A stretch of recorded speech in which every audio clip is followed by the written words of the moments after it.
We talked about coffee a couple times today. And the other thing I wanted to mention was red wine, because Ah, these are two things that people love. What's your thoughts on each in their role of promoting longevity?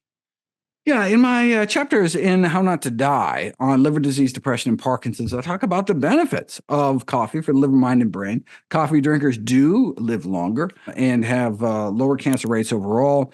Although not for everyone, coffee can worsen acid reflux disease, bone loss, and glaucoma. Otherwise, though, coffee is good for you, though every cup of coffee is a lost opportunity to drink something even healthier, which is a cup of green tea.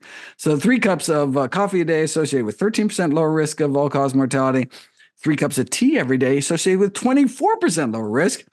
So tea is better, though they work through entirely different mechanisms. The coffee is an autophagy boosting effect, whereas the green tea is this hormetic antioxidant defense strengthening strategy. So presumably both would be kind of additive. And so it's not kind of either or, but you could kind of start out with coffee in the morning, switch over to green tea, and then switch over to decaf or herbal tea later on. I talk about the benefits of honeybush tea, rooibos, chamomile for their various anti-aging properties.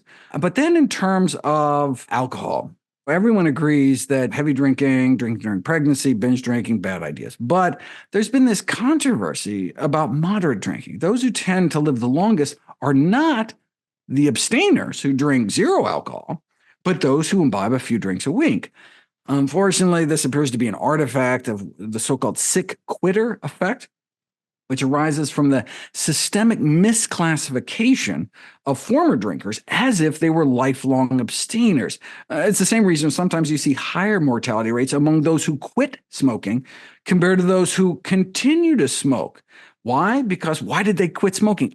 They got sick. So, of course, no wonder those that aren't smoking, these quitters, these new quitters, have even worse health. So it's not that the abstention led to poor health, but rather the poor health led to abstention. So when you go back and control for that sick quitter effect, then unfortunately that so-called J curve disappears, and there's just this kind of dose response increase of more disease with more alcohol with no apparent protection at lower levels of consumption. So according to the Global Burden of Disease Study, the World Health Organization, the World Heart Federation, the safest level of drinking is sadly none.